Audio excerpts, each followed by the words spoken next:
right, welcome to Razor Radio in the first week of April. I'm Andy fucking Ford. That's Tanner Puppet. Diabology's fucking joining us. Fucking one of the youngest fucking bands I know that actually has albums out and fucking crushes. What's up, John? Thank you so much for having us. Thank you. Oh yeah, that was your first track on your album. What is it? The Voices that we heard coming into the show. And The Voices, Nobody Believes Me, which dig it, man. And it's also the first one that had intro, so that's why we introed it. You know, how long you guys been working? The album came out on January 1st, right? Of 2020, yes. Right. Yeah, pre-pandemic, dude. If you can believe that. Yeah, just pre. Yeah, 2020, right? Absolutely. Well, gentlemen, let's discuss some of let's discuss What a some of the shitty thing to happen, right? Well, Yeah. I know we were talking about it, on a previous interview and stuff, but give us the rundown of kind of how the pandemic has kind of affected the momentum of this killer record. Well, yeah, we did release it, like a couple of months before the pandemic, and we did get a great response. We're so grateful for, all the people who did like and stream it and everything. But it definitely did kill some momentum because we had bought, we had a merch line with the album cover, shirts and like CDs. And so now we have a lot of that like just sitting around, and we still have managed to sell some online, but not like nearly at the rate that we would if we had in-person shows. So, I mean, I can't say that it totally killed the whole run. We still got a, pretty good response, but yeah, it definitely, definitely put a damper on things. Bandcamp Fridays, don't forget those. Absolutely. Oh, yeah. Man. Well, what, and also explain to people kind of, give us a little bit of history of Diabology. And I mean, you guys are like literally under 20, if I'm not mistaken. Under 18 and under. Most of us are 18 at this point, but yeah, except our drummer. So anyway, so Diabology was founded in the summer of 2016, I believe. And it started with me. I started off playing guitar when I was 7 in the School of Rock program. Wow. And I had grown up surrounded by like metal and hard rock because both my parents were musicians who were in their own bands back in the day. So I grew up, surrounded by heavy music. And so then my parents put me in the School of Rock where I learned to play guitar and vocals. And I was in the School of Rock program for several years. And eventually it just got to a point where, because School of Rock is a great program, but you only do cover songs. So it eventually got to the point where I was wanting to be creative and write my own material. So me and a few of my other friends from the school who were into metal got together and started jamming, and we formed this band. And I actually am the only original member left. We've cycled out members over the years. Jack, would you like to tell them? He does remind me of you, Tanner. Totally. Jack, you wanna? I joined up with Diabology after they already had their current drummer, Matt, who's still with us right now. They were playing a show that I happened to be at, and I'd met Jesse one time before that. And at this point, they were looking for a guitar, so Jesse came up to me and just asked if I wanted to play with them, and I did. I met up with them like a week later, and have been playing with them since then. That's awesome. I noticed. I did some research on you guys. You guys like The Smell, huh? Yes. For Place to Play. I'm sorry, what? The Smell. I noticed you guys like The Smell. Downtown. Place to Play. Yeah, The Smell has been great to us. We got to play there once before the pandemic, but I volunteer down there like maybe like once a month or so, or I did before the pandemic, but I run like light and sound when I do. And yeah, they've just always been like a really great supportive community for like all ages, all genres. And yeah, a significant portion of my teenage years have been spent there. So that's awesome. Very close to my heart.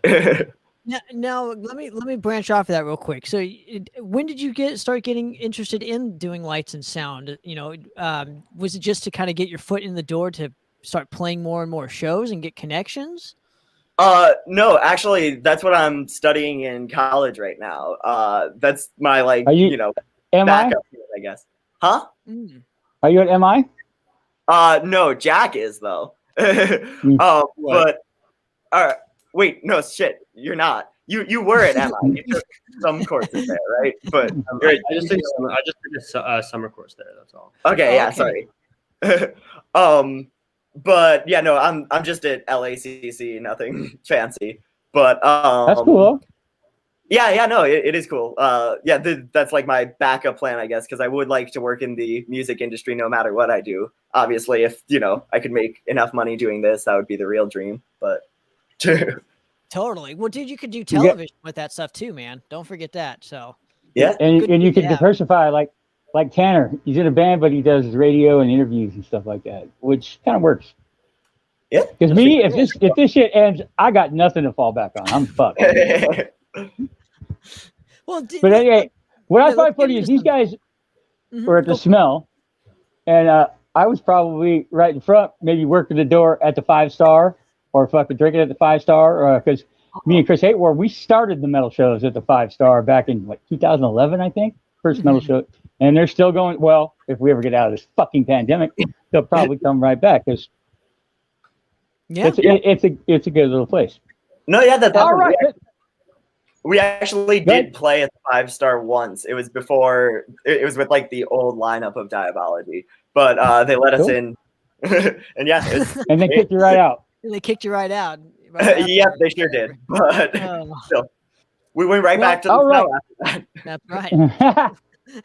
All right, let's play a track from Nobody Believes Me. Let's play I like this, Defiling the Innocents, right now on Razor Radio. All right, that was Alleviate the Woe from the Lords of Sin. Brand new band here in LA, but they're all veterans. It's basically the guys from Vile Descent and a couple other things. And the album is fucking really good. It came out on April 1st. I'm fucking digging it. It's a long way from where Vile Descent was. It's good stuff. Anyway, I'll get Kevin. You did right. Absolutely, man. Well, dude, let's talk about the Nobody Believes Me record. And I always like to start with especially the album artwork, because it definitely reflects all the material on this because it's so eclectic. This record's very eclectic. If people have not checked it out, I highly suggest Black and thrash. Well, yeah, but there's a bunch of punk elements in it. There's all sorts of different genres. So talk to us a little bit about getting the artwork and trying to encapsulate this whole eclectic thing of an album with what literally just a piece of artwork. So yeah, making the art was, obviously like basically the last thing we did before release. We had all the songs, finished and lined up and whatever. And we kind of cycled through several artists while we were looking. We had like a lot of sketches done and we got a lot of awesome art, but nothing that we felt really like, encapsulated the album well enough, I guess.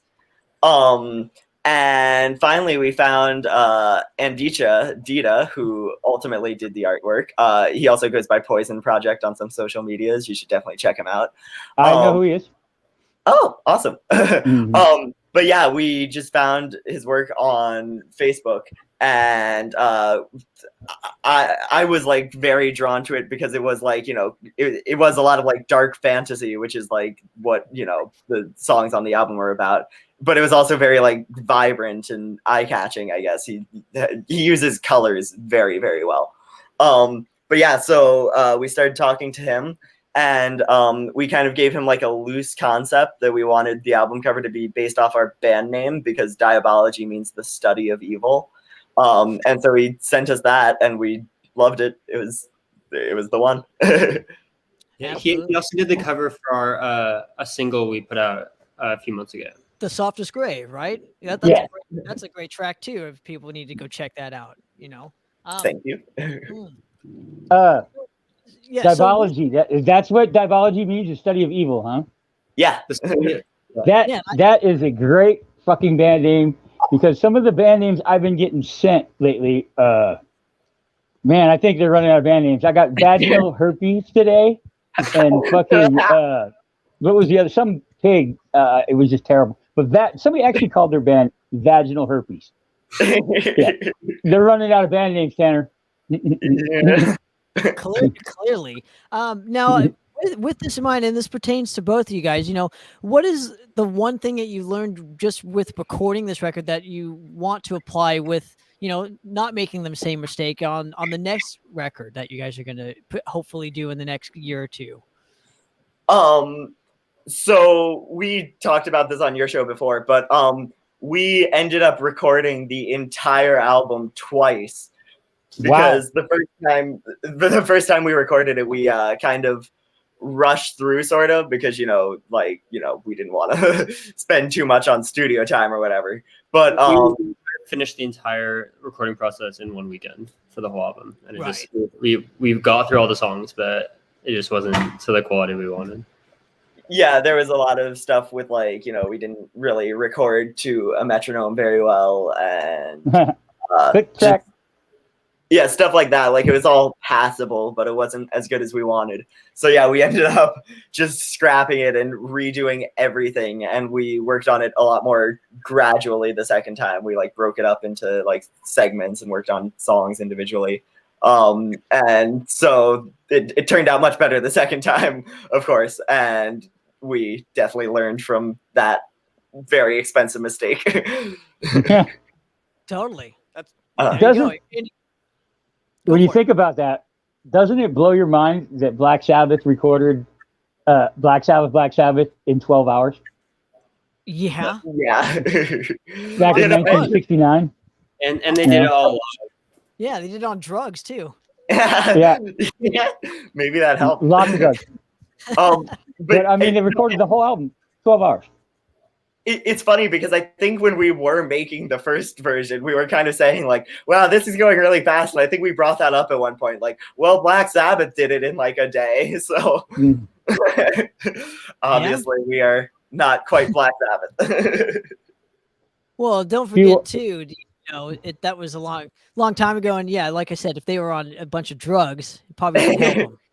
Yeah, probably. And they recorded it live, basically, and just added vocals. I mean, it's amazing though when you think about it. Now, did you guys have a producer work with you, or you guys just go in and hammer it out yourself? Kind of. I wouldn't. I think we produced it ourselves. That's all. We had an engineer work with us and doing our mixes, but. Yeah, no, it was mixed and mastered by our friend Robert Lowndes, who did a great job. But other than that, we were the only ones in the studio. DIY, I love it. Absolutely. And I know we touched on this subject, on during our previous interview, but I still have to ask it. Is you guys are relatively a young band, and with that in mind, what has been the biggest obstacle, in terms of either getting shows because you guys are really young, or getting your friends out to the shows because there's not a lot of all ages venues anymore? Well, yeah, I mean, like you said, it's that there's not a lot of all ages venues. We have a lot of trouble with 21 plus bars where they either won't book us or they will book us, but they won't let any of our friends in and they'll kick us out right away. So yeah, I mean, all of that is definitely hard, but I mean, really, you just gotta cope, work with it. I mean, there's always backyard shows. I was gonna say backyard parties. Oh yeah, and I mean, there are still all age venues, even if there's not as many as we'd like. I mean, like I said earlier, the Smell, amazing all age venue. Yeah, it's sad that the Castle's no longer, because the Castle would have been perfect for you guys. Oh, dude, that would have been awesome. Fuck yeah, Black Castle was awesome. But you still have the Riff House too. I mean, I think the Riff House is still there, so you still have a couple venues. But yeah, I mean, it's just, there were a lot more. Like I said, even 10 years ago, there was a lot more opportunities to play. So it just kind of it's kind of cool to have such a young band still, coming up, even though, those opportunities aren't as prevalent. So, kudos to you guys. Thank you. Yeah, I dig it. I've been listening to it all day and all day yesterday. Tanner turned me on to you guys. See, I'm so old, I don't even. What? You can't drink? You can't get to the bar? Like, whoa. I'm. Yeah, it's you guys are good. You remind me. Tanner says Madras, but I also in the music I hear a little bit of old Death Angel too. When they were younger, but not the vocals. Your vocals are a little harsher than Mark, Jesse. But yeah, I think that's fair. So what is coming up in terms of a new record for you guys? Well, we've been writing material pretty much even a little since the first one came out. Really, we've just had some stuff, and we've been like, that's what we've spent most of the time during the pandemic developing, just like finishing those compositions and getting ready to record them. So we started off with that single that you mentioned, "The Softest Grave." That was our first step, and then we have plans to record the rest of it soon. Right on. Yeah, no, wait. Speaking of "The Softest Grave," that single you guys just did, why don't we go into that right now, Tanner? All right, let's do it. Go for it. Razor Radio. All right, that was brand new Void Vader with the title track of their album, Great Fear Rising. It's coming out on Rip Music on April 23rd. They also have a show with that dude over there on May 1st at Stages. Who else is on that bill? Like Stonebreed and a bunch of other bands, Tanner? Yeah, C4C Radio, C4OC or whatever. So that's it's gonna be good. It's gonna be good. But it's basically Void Vader and Madras. You don't want to miss that. And speaking of Madras, before we get back in, you guys released a fucking goddamn lyric video today that is fucking amazing. Oh, thanks, buddy. A track that I've loved since it came out, and I'm always bugging you to play. The Zombie Grinder lyric video is fucking rad. It's even got zombies in it. Yeah, absolutely. Yeah, Scott did a great job with that. But speaking of videos and stuff, obviously you guys have released a killer music video. Yep. The name is escaping me right now, but it's can you walk us through just the whole video process for that particular track? Okay, yeah. That was what song was it? It was for our single Seas of Eternity. Okay. So we shot that it was right at the beginning of the pandemic, like after it had started, but before it was like really bad. And we were still, taking basic safety precautions. We're all, standing 6 feet apart in the video, you can see. But I remember still being in school before it came out. I remember wearing masks though, so while we were filming it? I think so. Pretty sure. Definitely not. We filmed it for that. It's a cool video. Before I even made the concept, I remember we went into the store. It was normal. It was regular. Huh.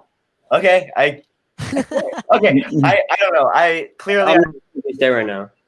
Okay. I mean, I believe you. I don't know. I guess I'm just losing my mind in the pandemic. It's hard to believe there was a before the masks. Anyhow, back to the actual music video itself. We shot live shots in a studio. And we got our friend Vulgar Productions recommended us to a videographer whose name was Daniel Alexander. And he did an awesome job with it, I think. Basically the concept was that the song itself is inspired a lot by Lovecraft and Lovecraftian horror. And so the idea of the video is basically to have some unseen sort of horror monster thing, So the video shows us performing a ritual with a child where we ultimately summon this off-camera beast that devours him. And that's very Lovecraft, right? because we had a very small budget and couldn't really afford to, fairly pay an actor, we used Jack's little brother as the sacrifice child. He is an actor though. Yes, he is. He's a professional actor. Okay. Is he in the guild? I believe he is. That's an actor then. Yeah. Also, I checked the date, and it came out exactly a year ago tomorrow. Wow. Which I remember it took a couple of weeks for them to produce it, so I think we filmed it like right before the pandemic stuff began happening. So like February. Yeah, because the pandemic started in March. Like early March, we filmed it. Oh, okay. So right before. Well, dude, I want to thank you guys. We want to thank you guys for coming on again, and hanging with us, and giving us this opportunity. We really appreciate it. Where can people find the Nobody Believes Me record? Because I think it's really, really killer. It's like I said, it's eclectic. I think any fan of extreme music and punk and hardcore elements will dig this record. So give us all your links, man. I also have a couple more questions. Okay, well, yeah, thank you so much. We are on all major streaming services with the record. Spotify, Apple Music, Amazon, all that. We also are on Bandcamp. And over on Bandcamp is where you can exclusively find Softest Grave. It's just for our Bandcamp contributors. So check it out there. All our stuff is free to download off Bandcamp. Obviously, if you can give anything, it helps. But yeah, and then we're on all other social medias. We're Diabology Band on everything except Twitter, because we're Diabology 8 there. Someone stole the name. Twitter's a cesspool anyway. It really is. But we get a lot of fans from there, a decent amount at least, so it's not all bad. The Twitter fans. I gotta ask. Yeah. Both of you guys, since you're young, what was the first metal you guys remember getting into? What got you into the metal way, or was it a rock band, or what? I mean, you got. Oh, okay. Like I said before, my parents are both metalheads, so I grew up surrounded by it. I couldn't nail a particular band. I know one of my earliest memories was like I was singing along to "No More Mr. Nice Guy" by Alice Cooper. Cool. I'd say like one of the early really heavy bands I got into was Slipknot. Okay. But yeah, I can't really pin it on a single band because I've kind of spent my life surrounded. How about the first album you bought with your own money then? Ooh. That's better. That was actually Dirt by Alice in Chains. Great fucking album. Yeah. Very dark. Oh, well, yeah. I was 13 and very edgy, so. Jack, how about you? Jack? Might be kind of a generic answer, but I got into metal trying to. I wasn't even like listening to them yet, but I was just trying to learn how to play Metallica songs. So probably start off like Master of Puppets, and then I started listening to them after that. There you go. First four, right? First four. Of course. Oh, I like the Black Album. I'm a fan of it. So Yeah, well, I like Death Magnetic. There's stuff on that too, True. What was your first record you bought, Tanner, while we're sitting here talking? With your own First money? record I bought was Master of Puppets by Metallica. Really? That was the first record I went into. How old were you? It was like